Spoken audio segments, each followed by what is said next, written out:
सरकार जो कि महिला सशक्तिकरण की बात करती है, नारी वंदन की बात करती है, आज वही महिलाएं धरातल पर उतरी हुई लगातार देखने को मिल रहा है कि उत्तर प्रदेश में आशा बहुएं हो या फिर आंगनबाड़ी कार्यकर्त्रियां हो, उनके द्वारा लगातार प्रदर्शन किए जा रहे हैं। शासन प्रशासन की तरफ से उनके साथ दुर्व्यवहार किया जाता है, फिर भी ये सभी हिम्मत हारने को नहीं तैयार है। लगातार मानदेय को लेकर समस्याएं बनी हुई है। इन आशा बहुओं को कोई भी सुविधाएं नहीं दी जा रही, जबकि ये 24 घंटे कार्यरत होती है। लगातार देखने को ये भी मिला है कि इनके द्वारा प्रदर्शन किए गए, कार्यक्रम किए गए, फिर भी सरकार की तरफ से कोई कदम नहीं उठाया गया। इस वजह से इनके बीच में काफी ज्यादा नाराजगी देखने को मिल रही है। उत्तर प्रदेश सरकार जो कि तमाम बड़े दावे और वादे करती हुई नजर आती है, वही सरकार न जाने क्यों इन सभी कर्मचारियों को दरकिनार करती हुई नजर आ रही। अब देखना ही होगा कि आखिरकार आगे चलकर सरकार की तरफ से क्या कुछ कदम उठाया जाता है। लेकिन इसके पहले ही देखने को मिला है कि ये जो सभी आशा बहु है, ये धरातल पर उतरने के लिए तैयार हो चुकी हैं और इस वक्त पर उनकी क्या कुछ स्थितियां हुई हैं, इस विषय पर ज्यादा जानकारी देते हुए रेखा मौर्य जी ने अपना एक वीडियो जारी किया है। क्या है उस वीडियो में, आप भी देखिए। सभी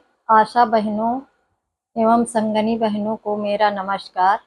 मैं रेखा मौर्य, उत्तर प्रदेश आशा वर्कर्स यूनियन की प्रदेश उपाध्यक्ष। बहनों, मैं आपसे एक अपील करना चाहती हूँ, आपको ये बताना चाहती हूँ कि हमारी 15 दिसंबर से अनिश्चितकालीन हड़ताल चलते हुए जो 9 फरवरी तक चली है और सरकार से तमाम वार्ताओं के बाद हम लोगों ने अपना धरना स्थगित किया है और इस धरने को सफल बनाने के लिए हमारे प्रदेश अध्यक्ष, एक्टिव के प्रदेश अध्यक्ष माननीय विजय विद्रोही जी, अनिल वर्मा जी, देवानंद भैया और सुनील जी, तमाम उत्तर प्रदेश आशा वर्कर्स यूनियन में जुड़े हुए हमारे पदाधिकारी भाई एवं पदाधिकारी बहनों, हम आपसे यही कहेंगे कि बहनों, इस लड़ाई को मुकाम तक ले जाने में हमारे इन भाइयों ने हमारा बहुत ही सहयोग किया है और इन्हीं के सहयोग से आज जो सरकार के द्वारा हमारी प्रोत्साहन राशि आवंटित की गई है, जो बहुत ही ज़्यादा है, 1090 करोड़ 95 लाख रुपए हैं, जिसमें कि हमारी उत्तर प्रदेश की समस्त आशा बहनों के हिस्से में 68,000 से लेकर के 90,000 रुपए तक आ रहे हैं। अगर हमारे इन भाइयों के द्वारा, हमारी सभी आशा बहनों के द्वारा इतने संघर्ष करने के बावजूद ये राशि हमारी सरकार ने दिया है और हमारे स्वास्थ्य विभाग के अधिकारियों से शपथ पत्र के साथ जवाब मांगा है कि आप इसको हमें तत्काल भुगतान करके सूचना दीजिए कि आपने किन किन आशा बहनों का भुगतान किया है और कितना किया है। लेकिन अभी तक ये जारी हुई राशि हमारी किसी बहन को मिल नहीं रही है और इसी राशि को लेकर के हम 24 मार्च को सीएमओ ऑफिस गए थे और सीएमओ सर से ही वार्ता करने गए थे कि माननीय जी, हमारी ये जो राशि है आवंटित की गई सरकार के द्वारा, जो राशि है ये हम आशा बहनों को कब तक मिलेगी। लेकिन वहां जाने के बाद हमको यही कहा गया, हमें दुख होता है कि जब हमारे अधिकारी कहते हैं कि आशा बहनें काम नहीं करती हैं। तो बहनों, मैं देख रही हूँ कि इस समय अभी हमारा डायरी सर्वे चल रहा था और कुष्ठ उन्मूलन कार्यक्रम, कुष्ठ रोगी खोजो अभियान भी चल रहा था, हेड काउंट सर्वे भी चल रहा था, कि जिसे हम लोग कर रहे थे और रिपोर्टिंग भी कर रहे थे। फिर भी हमारे अधिकारी लोगों का कहना है कि हमारे डब्ल्यूएचओ जाते हैं, सुपरवाइजर जाते हैं, तो वहाँ पे आशाओं का काम जीरो दिखता है। बहनों, जब आशा की प्रोत्साहन राशि लेने की बारी आती है तो हमारी बहनों को कह दिया जाता है कि इन्होंने काम ही नहीं किया है। और इस धूप ठंडी में हमारी आशा बहनें एक एक रुपए के लिए मरती रहती हैं, काम करती रहती हैं,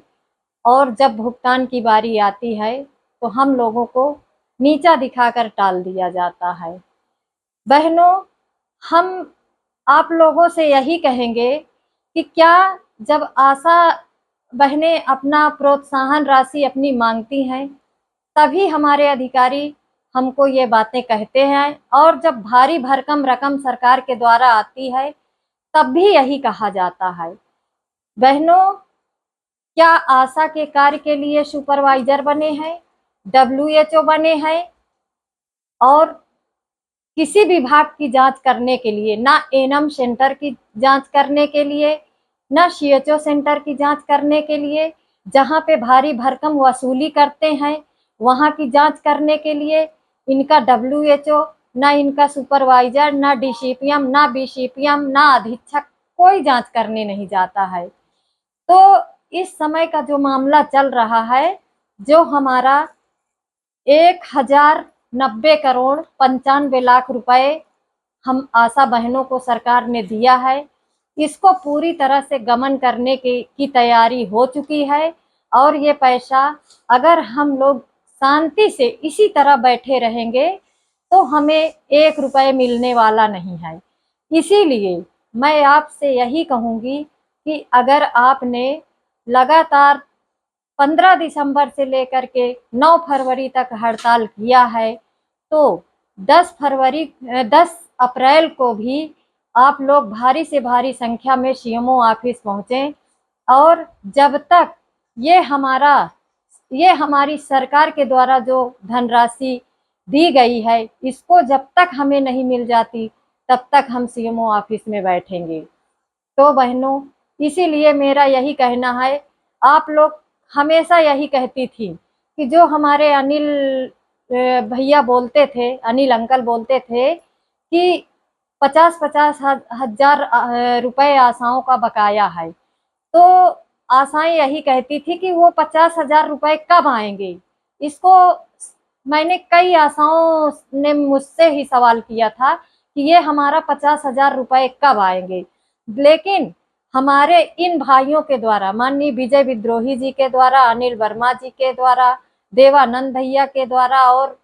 सुनील भैया के द्वारा, समस्त हमारी आशा बहनों के द्वारा लड़ाई लड़ करके जब ये पैसा हम लोगों ने सरकार से निकाला है तो इसे हम लेने के हकदार हैं। और 10 फरवरी को भारी से भारी संख्या में हम सभी लोग सीएमओ ऑफिस पहुंचे,